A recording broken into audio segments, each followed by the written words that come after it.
choice right now, between fear and love. It's just a ride. Out of the dark night of ignorance and into the shining light of truth. Expounding reality. A population of citizens capable of critical thinking. We don't see things as they are, we see them as we are. There's a level of reality where everything dissolves into an ocean of energy. We empower our experience by insisting on our authenticity. That's very profound. Very. Expanding reality. Welcome to Expanding Reality. I am your host, Brandon Thomas. On this incredibly cool episode, guys, we have Brian Vecchio and Marc Malone from America21 joining us to talk about the plan to withdraw from the lizard turd's desire of shitty global governments, also the focus on sovereignty and freedom, as well as the philosophy of fascism. Guys, this is an outstanding conversation. America21 and all the ways to find these gentlemen and their awesome plan to change the world and withdraw America from global governance is going to be located down in the show notes. Make sure that you guys check that thing out. As well, while you guys are down there, check out expandingrealitypodcast.com. That's where links to all the socials and everything else can be found. While you're over there as well, sign up to become an Expansive Insider. That is the best way to support the show. That's where all the bonus conversations can be located as well. Also, while you guys are over there, if you would like, this is a value for value system. So if you find this valuable, there is a link in the show description that reads support the mission, and that is the best way to get involved. All right, guys, so let's get to this incredibly amazing conversation with Brian Vecchio and Marc Malone. Damn, that one like hit, right? Brian even was like, fuck, man, we're taking notes. Right? We're taking notes, gentlemen. I love it. Well, we're already rolling here. We're having a great time. Brian Vecchio and Marc Malone hanging out. We're going to talk America21, and we're going to save America from global governance. Gentlemen, it's good to see you. Thank you for your time. How are you? Thanks, Brandon. Good to have you. Good. I was going to say good to have you on, like it's my show. Well, I've already claimed your show, mate. It's actually, what I love about this, and you and I just met 5 minutes ago, and we're already hitting it off here. We're already best friends. What I love about this idea, though, and what you said, it sounds Freudian, but I don't think it is. I think it's more accurate than anything, because this is your show. We're all hanging out doing this together. I'm just a mirror to you. So this idea that we're all one, actually, you've just unintentionally embrace the shit out of it right here for us all. So thank you very much. That was incredible. So we'll start with you, Marc Malone. For the folks that don't know too much about you, man, if you don't mind, introduce yourself to the audience. Yeah, so my background is I'm a philosopher primarily, studied philosophy of science at Oxford a bit, didn't actually graduate, but did study, member of the Oxford Philosophical Society, worked in analytical science, data science, worked in academia, corporate world, but also was a touring musician for most of my adult life. Toured in a metal band. I started on trying to do the academic thing. I was like, this is a bunch of bullshit. I'm going to go sing in a metal band, which is what I did. But then I kind of came back to it. And especially as this sort of world has gone the direction it's gone, I've gone even more into it as it's relevant for people that are on the side of the good, the true, and the beautiful to be in that world, because there's not much of it. So, for me, I started this organization primarily, obviously, to save America from global governance, to try to use the vehicles, the systems in place against those that are using it against us, in a nutshell. So I'm sure we'll get more into it, but that's basically the summary. Yeah, break it down from within. I love this idea, and I definitely want to talk to you about spiritualism and money, and we're going to get to that here in just a little bit. I've got it noted, but I could not agree with you more, man. Absolutely grateful that you're here. Brian, dude, you and I know each other. Actually, tell the folks how we know each other. I was just on with Mike at Dank last night. We were talking about who we know each other, our mutual friend, rest in peace, and also we threw you a shout out there because you're an amazing guy. So just introduce yourself for the audience, brother. Thank you, brother. Yeah, my name's Brian Vecchio. I've been an entrepreneur most of my life, primarily in the cannabis space. And within those years, 20 or so years, I kind of kept one foot in the conspiratorial UFO stuff, trying to figure out how the world works. And it brought me to Jordan Maxwell about 20 years ago. And we stayed friends. And that's how we initially got connected. We got him on the radio show. And, the last couple years that he was staying with me, I started to get heavily involved in trying to figure out how I can be more active in the day-to-day things to help fight corruption and the kind of impeding doom that's coming around us in so many ways. People have this feeling of helplessness and not knowing what to do. So we tried to figure out really the best course of action and the best use of our time and energy. And one of those projects was Marc Malone. And coincidentally, I got connected to him with his number was supposed to be thrown out in the trash with Jordan. And luckily I saved it. And I said, no, it didn't have a name or anything. I said, let me call him and just make sure it's not somebody that we don't want to lose contact with. And then that's how we got in contact. So it was very serendipitous.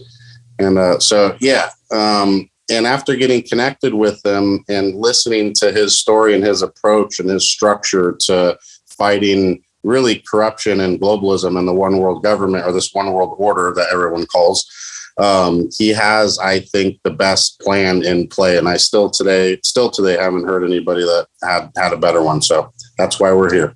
Well, I'm excited about it. Love your work. Love your website here. It's very in-depth. Of course, gentlemen, I'll be linking this and all the ways to find you any other way that you would like as well. But I mean, a beautiful job, and you guys have your hearts in this, and you can tell. You can really feel the passion in it. Just speaking with you, like I said, Brian, we go back like 4 flats on a Cadillac here. And thank you again for what you did for allowing me the honor of having Mr. Maxwell on the show. I'm so grateful. You're the reason it happened. So thank you again. Yeah, so of course. Yeah. I'm really curious about this America 21. So, Mark, do you want to tell us about this, man? Yeah, so probably helpful if we go back to March of 2020, just to kind of go through a little bit of chronology. My son was born on March 12th, 2020, there was a 3-day window we saw the world change, which was March 11 to 13, right? 13 is where the lockdowns came in and all of that, but really began on March 11th. And my wife, who's a really good astrologer, would show this in the astrology that March 11th was the day the world changed. And that will never go back. Now, it could go better. Doesn't mean it's going to go necessarily worse, but it will never go back to before March 11, 2020. I say all that to say my son was born on the 12th. So he's got this New World Order energy baked into the cake forever, which is an interesting experience. But really, it's just a catalyst for change being good or bad, right? That's what that 3-day window is. So as this is all happening around me, I have a background in much of the truth and material as well as, of course, like these other disciplines. So when I saw that happening, I was like, this is it. They're making their big play. We all knew that a day like that was going to come at some point. We didn't know what the justification would be, but we knew something like that was finally going to come. Because if you're going to obviously create a new order of the world, you must eventually go from the invisible to the visible, right? You must go from shadow into light at some point. And that was it. So I say all that to give a bit of background. Now, over the course of those few months throughout 2020, I noticed that what we were seeing wasn't a new plan. It was called the Great Reset. But the Great Reset actually just had all the same makings of Agenda 21. And then when I actually dug into what the Great Reset was, I realized, it's just Agenda 2030, which is just Agenda 21. So I say all that to say that I began to see, this is just the same thing they were rolling out, but on steroids. So then I realized, well, how would we hypothetically attack that if we were going to, right? Like, let's just say it's possible. We have to begin with the premise that it is possible to do. How would we? Put together the case. And actually, someone reached out to me I was on a mountain on the 29th of December, 2020 in Arizona. And I actually called to God and I asked God directly, what is it that you want me to do with this knowledge? And God's voice spoke through me. You could call it the Holy Spirit. That's what I would call it, but you could call it the collective unconscious, not unconscious, the infinite consciousness, whatever you want to call it. I think that that's just another label for the same thing that we talk about when we say the Holy Spirit, which is that which is good in everything, right? So that essence spoke through me and it said to me, it's actually started. It will come to you very shortly. And then 3 days later, a member of the state government of Montana reached out to me and asked me, can you help with Agenda 2030? At that point, the rest is sort of history. I began on this crusade of trying to save America from global governance. And as we went through this process, everything began to happen organically and build really organically. I don't come from any wealth. I come from like single mother, from the projects. I've never known any political contacts, never known anyone of money. It's all been the same process of what happened to Brian, which is just this one plank at a time being put ahead of us, like the number in the trash can. So all that to say, that's kind of where we built. But the primary objective here is to withdraw America from global governance. And that could be local, that could be state, could just be your county, but to hollow out as much territory as possible. So if the New World Order actually was to be successful, which it might be, we won't be in it. I want to ask you about the philosophy of this in a minute, but something a fact that I came across is that about roughly, and this isn't ubiquitous, but roughly about 70% of local elections go uncontested, which means that somebody is just signing up, they're just putting Jim's name on a ballot, and they're making decisions about you, which then trickle up. And you can look at that energetically. If you insert yourself energetically into that space, you're going to do good in your community because of your intent. And if you have such a range of opportunities locally to you, it seems like that is where the work is done. Now, Brian, would you agree with that? I'm sorry, you had about 30 seconds or so that was cutting out, and I was wondering if it was me, but I didn't want to say anything. So. That's okay. 70% of local elections go uncontested. What do you think about it? Yeah, I'd probably say more. Do you think that more of an impact could be made if more people went and filled spots like that rather than just sitting back and complaining about who's in the White House? Yeah. Putting people in the right positions of power, knowing where the positions of power are held, probably, is important as well. Yeah, because when we say top down, I mean, that's true. But, a perfectly good apple next to a spoiled apple will start to turn that way as well. But also there's an opposite reaction to everything. Now, I mean, in this case, of course, the apple wouldn't then get better and the mold go away and heal both of them. That's not kind of the point of this. But what I mean is that you can also then affect things from the bottom up. You can at least build a strong foundation for when the shit at the top, which gets more and more ridiculous, and we all see it. But everybody thinks that that's where it stops. Mark, what do you think about that? Taking over your local community? Yeah, I think that's critical. The reality is you could actually just run for mayor, and we see a lot of truther type guys actually doing that now.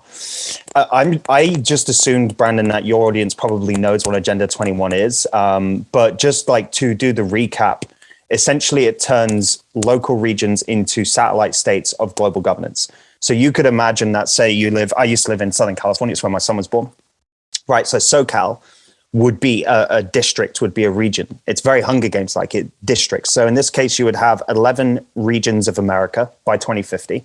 And these 11 regions would be just like these massive city areas, SoCal, NorCal, Washington, which is called Washington State, which is called Cascadia.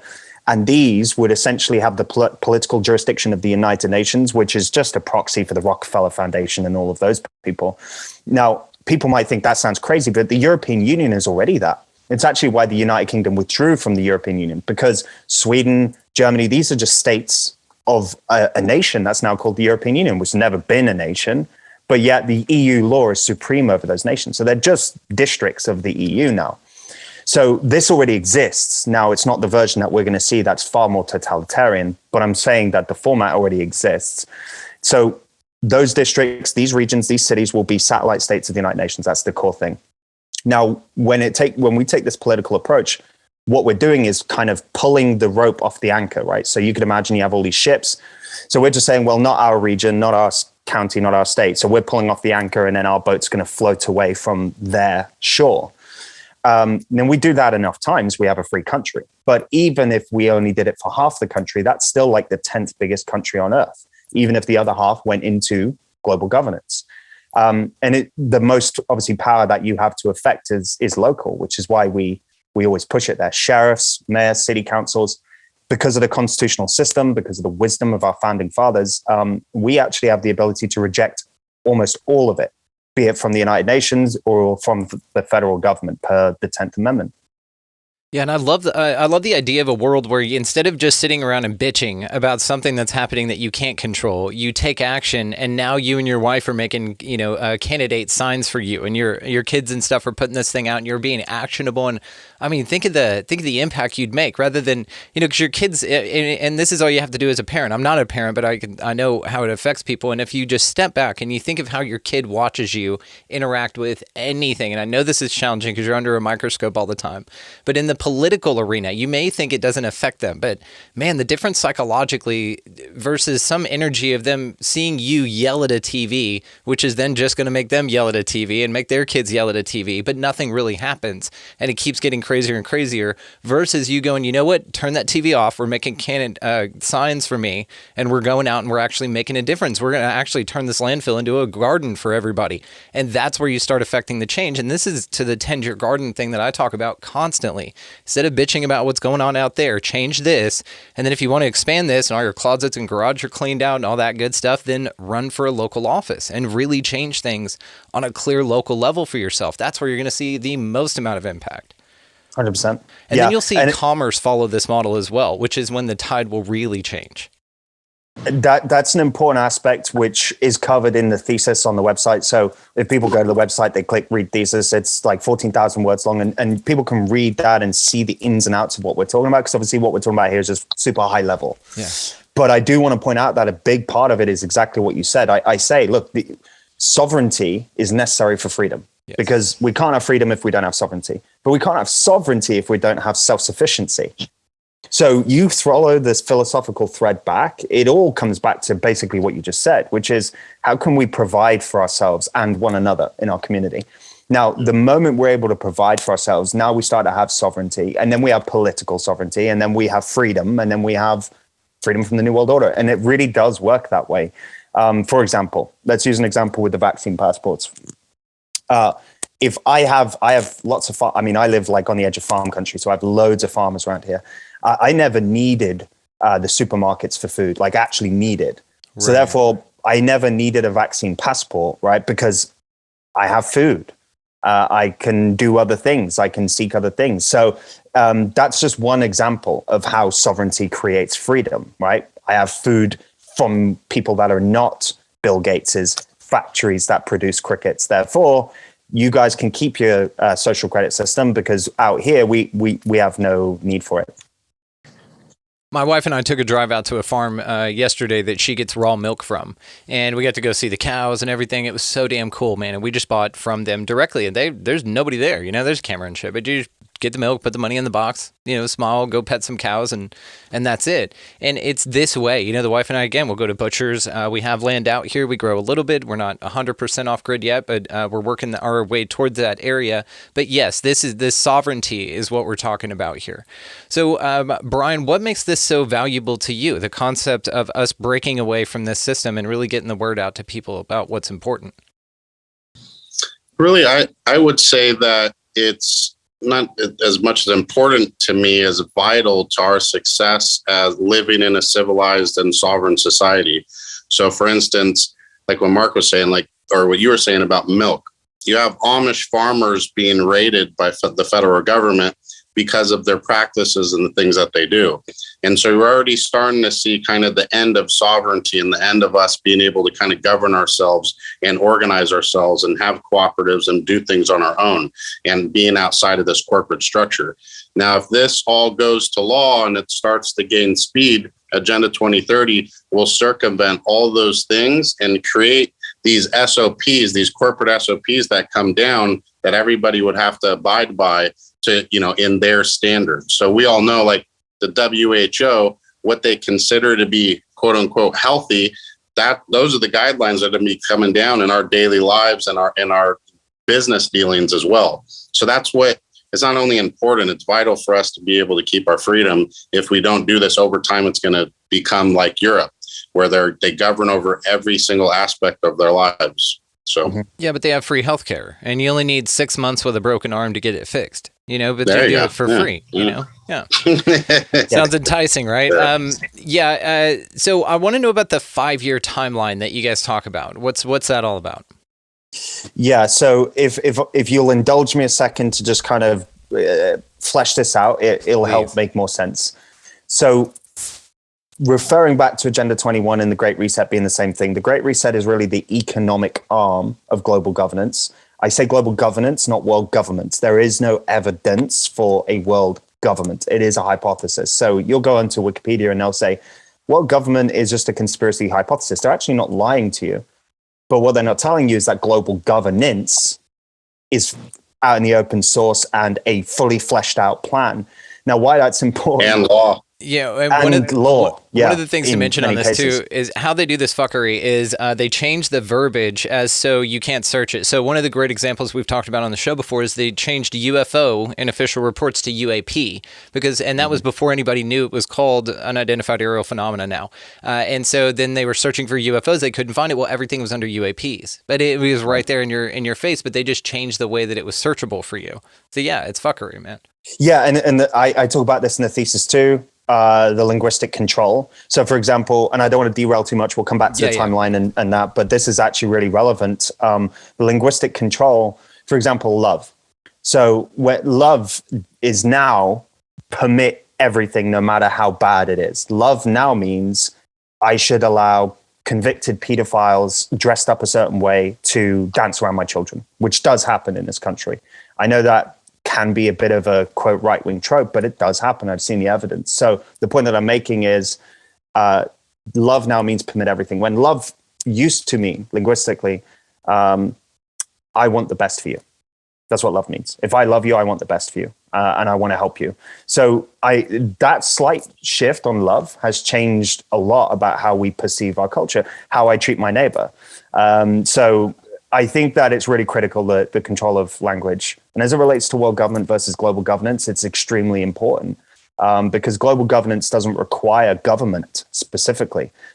When we look at 2020, we saw this. Who had more control over the politics of the country? Anthony Fauci or Trump? Well, Anthony Fauci, and he's not elected.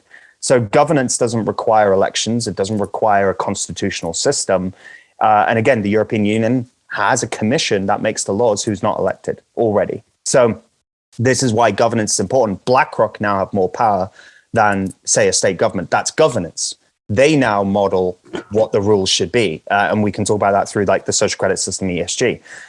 So the 5-year timeline is based upon what their actual milestones are. So for example, Agenda 21 is the 21st century agenda for global governance, right? By 2050, we want a new world order. By 2030, we want most of the goals achieved, right? So we want most of this achieved by 2030. The first milestone year was 2020. Well, we saw how that turned out. The second one is 2025, the next one being 2030. So I think for many reasons, also including the return of Trump by January 2025, I think it's going to be really difficult to get things done, especially with the scale and speed that everything is happening. The other problem is right now we're seeing a lot of support in conservative areas that don't like globalism, which I foresee will really slow down when Trump comes back in, because they're like, oh, our guy's back, we're safe now. And whether Trump's on our side or not, it doesn't matter. It's the fact that the heart of the problem won't be solved.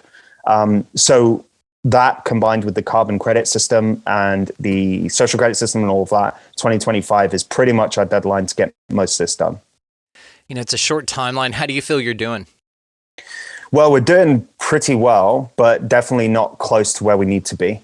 It would be helpful actually to probably say a few things that we have done that have been quite major. Please. One of them was the rejection of the 30 by 30 executive order, which was Biden's conserving 30% of the land of America by 2030. That's been in Agenda 21 for decades, right? Break up the country, put them into the regions.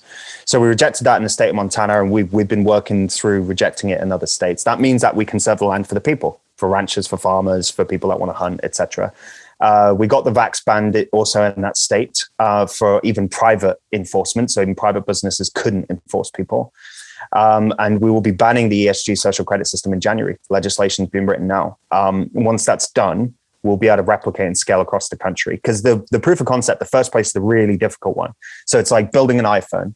Once you have one, you can scale and build 1 million. But it's getting that one that's the most difficult. So banning the social credit system will come in January.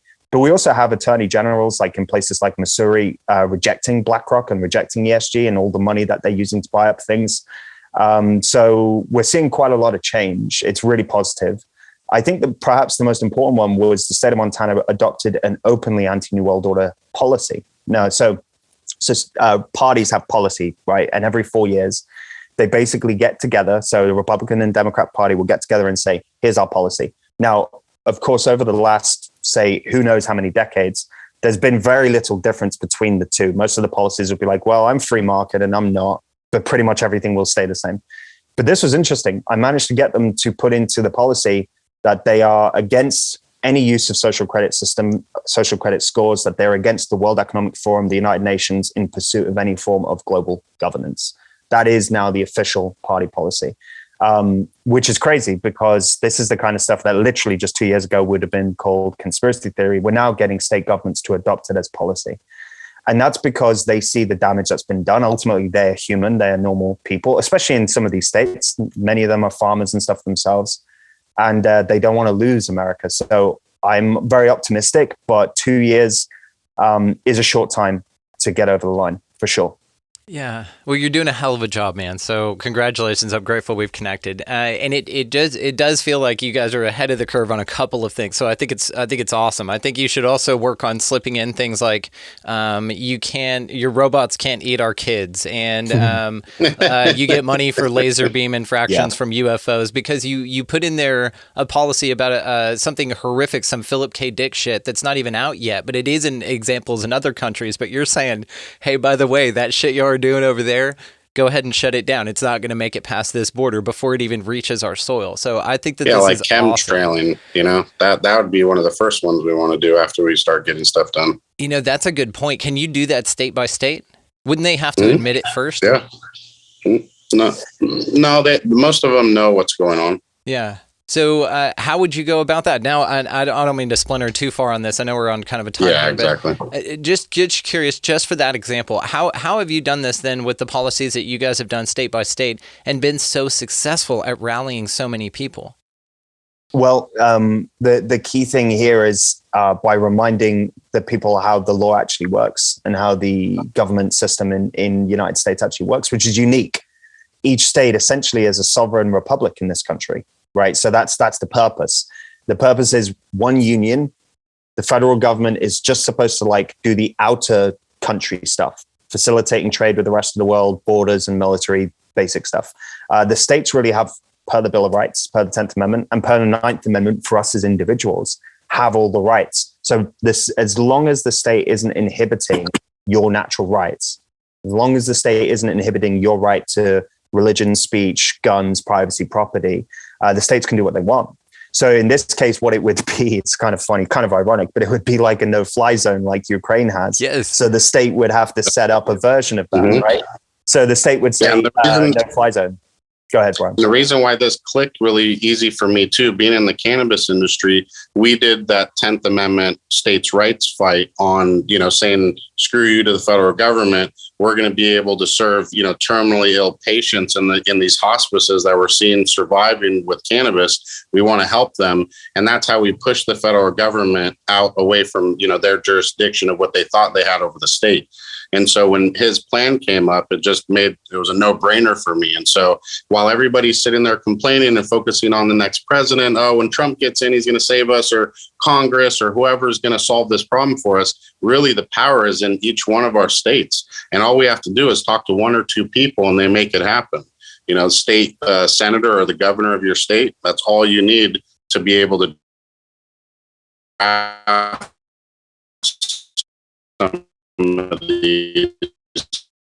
Brian, your face froze at a very unfortunate time. It looks good. You look like you're having a happy ending after. He really does. It's actually making me feel a bit uncomfortable, to be honest. A little bit, yeah. I'll put a smiley face there in the video for this part until it catches up, because it's just a lag, and it'll catch up. There he is. Yeah. All right. We'll put a little smiley face on you for the video version of that. I think that was great. That was uncomfortable for everybody, but we're all good. We survived it. That's the point. So audio only audience, the video froze on Brian's face on a very moment for him there. So check the link in the show notes so that you guys can check that out for sure. Looked very happy. It looked great, and you were making a hell of a point, and so I'm glad that you made it. But yes, you froze at a very unfortunate point, or fortunate. It's a very orgasmic point. Yeah, you could tell you were really into it. We're like, wow, he is passionate. I could tell why Mark liked it. Yeah, the stuff, really turns me on. Yeah, it'll happen. You should feel these nipples. I mean, I'm right there with you.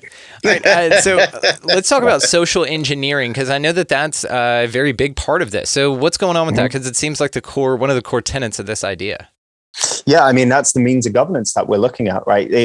We get caught up a lot in the labels, and sometimes that's not helpful, but sometimes it is important for us to know what the enemy, the animal that we're dealing with, the monster, I should say, because I actually like animals, the monster we're dealing with. And in this particular case, a lot of people say fascism, communism, and it's actually merging of all. So that's why everything is kind of like, people are like, I don't know what's going on. It's because it's new. It's called technocracy. So in this particular case, we're looking at the three systems. There's only three political systems that have been created since the Enlightenment. So since the Enlightenment, we've got liberalism and capitalism. That's the same system. We've had fascism and communism. That's it. Those are really the three systems. Well, what technocracy is the merging together of all three. So you have elements of liberalism and capitalism, which is there's global capitalism will continue on, what we would call corporatism, and elements of liberalism will continue on. Things like, hey, you can go to get weed. Remember during lockdowns, you could get weed, but not seeds. Yeah. Well, because they were pretty happy for people to stay at home as long as they stayed at home, whether they were getting stoned or drunk, alcohol the same. So there'll be elements of liberalism like that still in there. And of course, fascism, the merging together of the public and private sector, that they become one unit. And then communism, of course, poverty for thee, but not for me. So that's pretty much it. So technocracy basically is the science of social engineering, brings together that as one system. And it basically says, we're going to govern you via social engineering, which will come through technology. That's what social media is, but social credit system being the main pillar of that. And they use various ways of doing this, various ways of incentives. It's primarily incentives. I speak a lot on shows that aren't as down the rabbit hole as yours. So sometimes a lot of the shows will question just like conspiracy theory more general. It'll be like, so I always try to say, think of it more as social engineering and strategy and less like conspiracy. Yes. You have people that have an objective, and therefore you're an obstacle to that objective. That's all it is. Very straightforward. And that's why they'll pit people against each other, even though they don't like either group.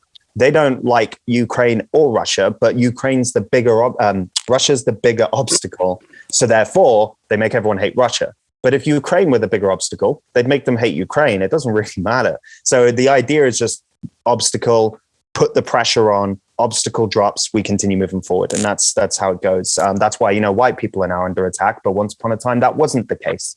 And that's just the way it is. It's just they're Machiavellian. They're Nietzschean in the way that they look at power, which is power is what's important, and we'll just swing around whichever way it goes to get the power.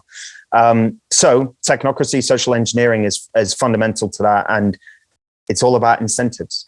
You set up incentives. For example, the beginning of lockdown, honestly, a lot of these shows, people ask me, how is it even possible to have global governance? How is it possible to pull off this type of project?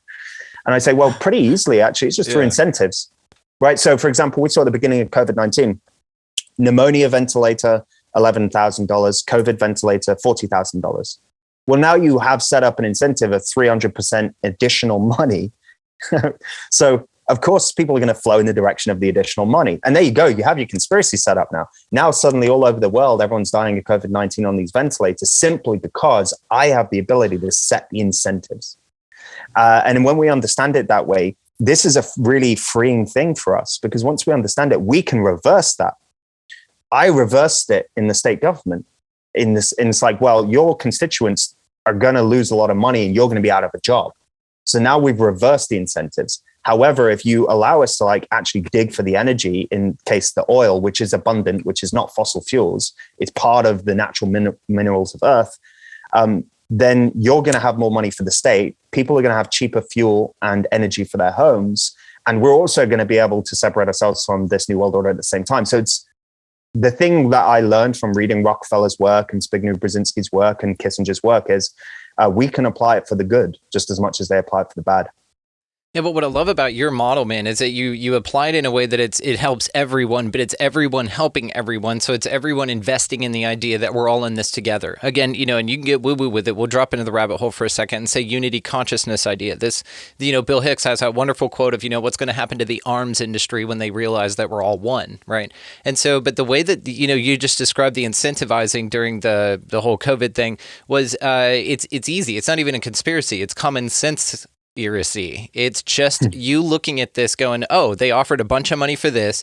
You've got the squeeze. You've got a populace of society that's constantly being bombarded that they should buy more, do more, look like this, remodel your home, invest a lot of money. And then they're like, where am I going to come up with this? And then people live outside their means or credit shot, but it's all focused for you to do that. And then, they get a big, break off of this. So it's a way for them to benefit themselves, which is why it's so rooted in all the nastiness. But your way, Mark, you and Brian in this America21, your model for this is so altruistic because it encompasses everyone. You're like, hey guys, this benefits everyone. This is the difference between the tide that raises all ships and just somebody out for themselves. You see a bigger swing, and then not only from this, you see a community formed out of this thing.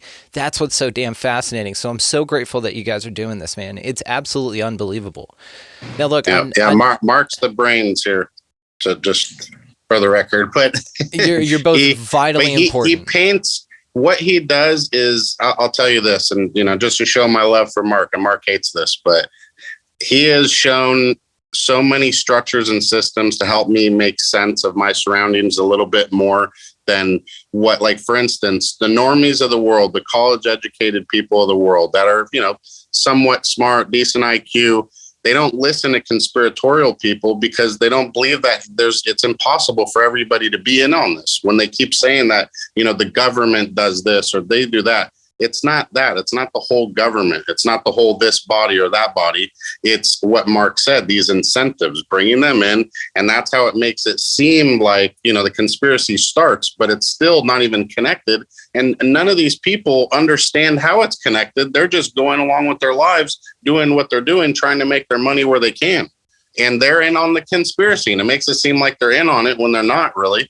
But they are. If that makes sense. Yeah, because they're passive, but they're passive for the right. You can empathize, man, because we've all been there. Now it's really hard. This is difficult twofold. I mean, it's a difficult a millionfold once you get further down the line. But really, it's you admitting that you've been lied to. So you're in a level. There's an ego in this because you're like, fuck. There's some pride in it. Like, how did I not see it before? Because it becomes so damn obvious. But if you can forgive yourself for that, because we all experience this, then you get to the level of you're like, well, shit. Now I'm out here on my own, and I got to wake everybody up. But you're around a fuckload of people that don't want to be woken up, man. They're the ciphers in the matrix. They just want to be reinserted. They're happy with it. The things going on, it takes so much discipline to research and such an open mind and so much insight and critical thinking that you can't ask the 80% of people who've been conditioned to be in this brainwave state to do any of that research. And so therefore, it's just so convoluted to them. They can't do it. They can tell you who started for the 49ers in 64 at center, but they can't tell you, when the last time. Yeah, that's crazy. When we listen to our friends and all the endless sports data that they have in their heads and they have no.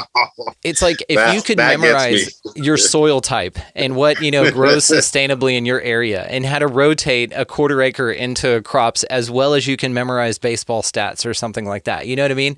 But this is where I'd like to take this because I know we're on a time crunch here. So Mark, I'm going to throw this one to you first.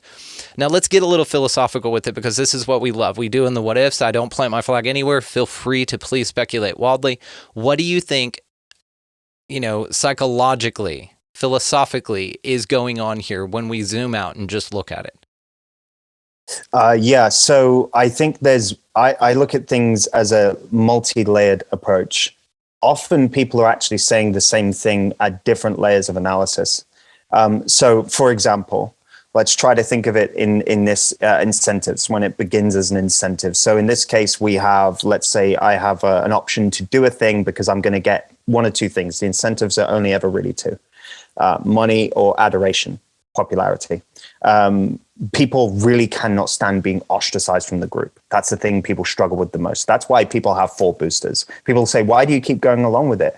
Ostracization from the group, exile, is worse than death. It used to be in the Soviet Union, instead of a concentration camp, exile. That's how bad it is. So when it comes to sympathy, I do try to have that with people because I understand that ostracization from the group is extremely painful. We have to remember that. So that's why they're going along. That's the incentive. Now, all up to this point, you have that at one layer, which is just purely instinctive in terms of survival. And then you could bring in another layer where you have these cultural programs that are in the subconscious mind. You could bring in a Adler or a Freudian aspect, where in the back of my mind, I've seen a billboard 20 different times that this woman looks this way. Therefore, that must be right. And this group want me to look that way, right? So you have another layer, a psychological one. And then you might have a Jungian layer and above to that, which is a collective unconscious one, which is that actually in this kind of, we are birthed into a sea of genetic and perhaps spiritual memories and biases and fears, which we have carried through the ages. And that's a layer. And then we have the actual spiritual layer, where there is indeed entities which I would call demons and ones that I would call angels that operate based on influence and based upon what you're drawing in. What are you drawing in into your life? Are you drawing in light or dark? Because whatever you're drawing in is going to have that influence when crunch time comes. When time comes to act, when time comes to respond to fear, based upon all those trails we went through, you're either going to draw in more of one or more of the other. So in this particular case, you then have that spiritual layer all the way to the source being God, So I think I look at it as multiple layers, and most people are obviously just operating on that very first one, but all the others are going on at the same time, whether they're aware of it or not, and that's important for us to bear in mind when we switch the incentives. Many of that 80% will go towards us as well. That's the benefit. It can go towards the good as well.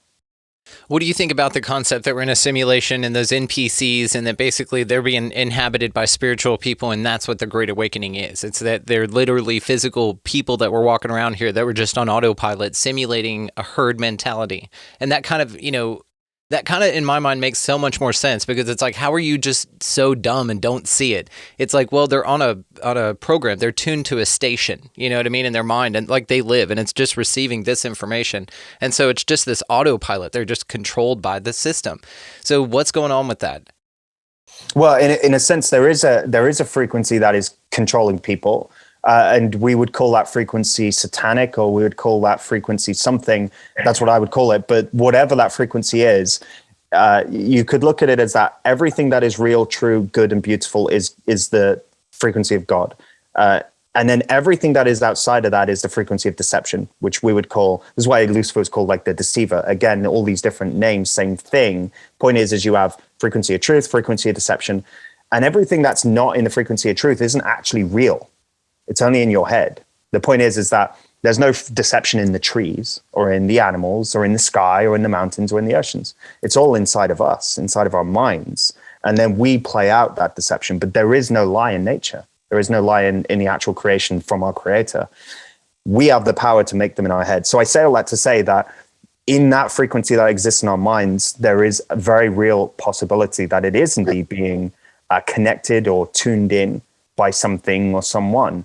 But I don't believe that we are born that way. I believe that we're born as all people with the divine spark within us. But I do think that we get tuned into it throughout our experience.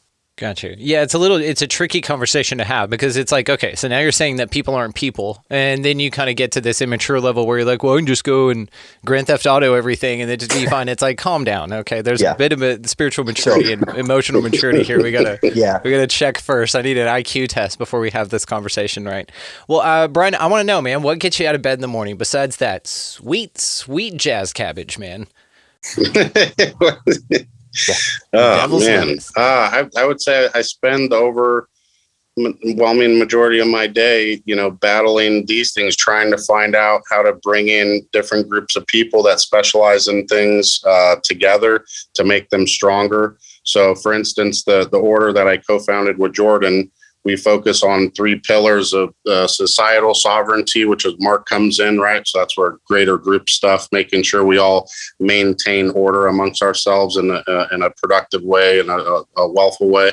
And then individual sovereignty, where we deal with, each individual affairs and their family affairs, whether it be their trust accounts or assets and how they interact with the world. And then esoteric finance, which is my favorite part now, which is understanding the banking system and how we can I guess, have a seat at the table. I won't say a lot right now because it's a lot in the making, but it's working to help support us in the future so they can't bankrupt the nation and bankrupt us in the future. And we're going to be educating people of all these things that we're bringing forth and all these different experts and teachers. So that's what I focus on, just kind of wrangling in all the right people to the group to make it, solid and make sense. Yeah, I love it. And we didn't even really get to the spiritualism and money, but I think it's a psyop. Just to kind of summarize here, I think it's a psyop that you shouldn't be spiritual and be, rich or whatever. Have the energetic means here to affect a massive amount of change in the physical reality, and that's what money does. And I think that people have been led astray to think that it's evil and to think that it's horrible, even though your thought about it is actually why that there's a controlling interest in these people who do horrific things to children, to our planet, to everything. And so if that mindset changes, I think that a lot of good could be done. And that's kind of my take on that. I would like to just add something to that Brian said, and that you were just saying there, Brandon, because it actually plays to the bigger point of what we've just been talking about the whole time, which is, if you leave a vacuum open, the vacuum doesn't disappear. Actually, it gets filled more by the monster that we are fighting. And this is the primary thing that gets levied at me. People say, you're awake. Why are you involved in politics? And that's why I explain to them. I say, look, I'm not talking about Washington, D.C. I'm not crazy. I'm not going to go into D.C. and say I can change it, right? That's obvious. But at the state and local levels, it's a vacuum. And the reason it's been filled by our enemy is because we abandoned it. Yes. Because we went to look at sports and all these things that we talked about. We left it. They consumed it. Now, it applies very much to money too. If we, and it applies to academia and everything. If we take ourselves out and we say we don't need any money, then we can't affect as much change. And that applies also to if we take ourselves out of the sciences and out of law. Right, we actually need more of our guys and gals in these things, not less, because otherwise the enemy takes all of that space. Yeah, it's the idea that you just need to work on this local level, and that's why I find you so legit. It's because you don't have the hubris to go be like, we're gonna wheel guillotines down, the Capitol and do this thing right. It's just there's a because it won't work. That's right there. Well, right. I agree with you that it won't work. And there's this level of maturity that you gentlemen are at with this that I really respect, man. And I absolutely adore again that we've connected, brothers. I just find this so fascinating, and I'm definitely going to have you back on because we're going to need to get updated. And any way to be actionable is something that we're very interested in here. We know this is a participatory universe, so I'm going to be linking all of the ways to find you guys. I wanted to leave you on one quick thing, and I'm just going to give you gentlemen the last word on this. Just an idea, a thought, and it's something I've been thinking about lately. I wanted to bounce off of y'all. So I've been zooming out with this idea that this is an energetic system, that your energy is what's really up for grabs and in exchange here, or your soul, or your spirit, or your chi, or your prana, whatever you want to call it. And the things out there, especially the things like Agenda 2030 and the things meant to scare the shit out of you, are just that. They're just haunted house attractions. They're meant to scare the shit out of you. Perhaps they happen, perhaps they don't. But what the real thing I think is the foreplay. It's the energy getting up to it and everybody pouring their worry and their woes and everything into it. So the point I'm making here, one of the things I've been doing is I've been taking about 5 to 15 minutes a day, not a huge commitment. You can do this while you're taking a shit if you'd like.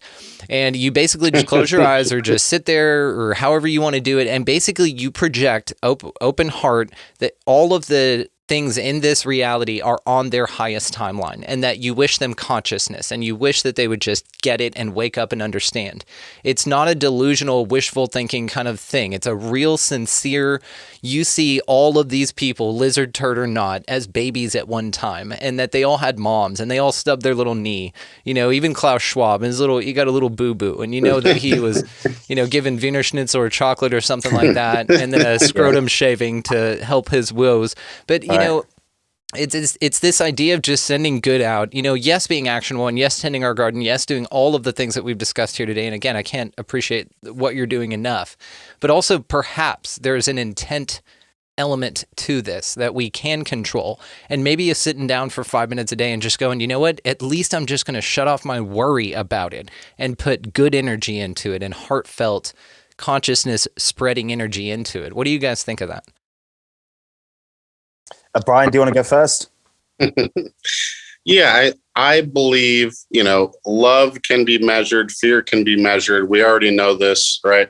The actual frequency itself is, what is it, 528 hertz, something like that. And, the elite have known this for a long time. And that's actually how they have centers around the world that measure this.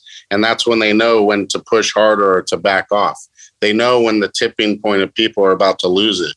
And so that's how they kind of measure things. So I know that's there in the scientific, explanation of it. So it would only make sense that if you could have those thoughts, being optimistic and being positive, of course, is a very powerful thing. It's a very important thing. It's important for the health of your body and the well-being of everybody.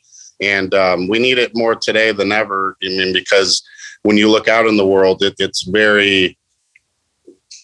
not hopeful when you have conversations with most people. So that's why we do the work we do, stick our head down, and we feel like we have the best solutions to get this done, and then, keep on trucking. Beautiful. Yeah. I think it's a really important point, not to get pulled into despair or into fear. There's many reasons for this. One, because the world does somewhat shape up based upon your intention. And that really is true.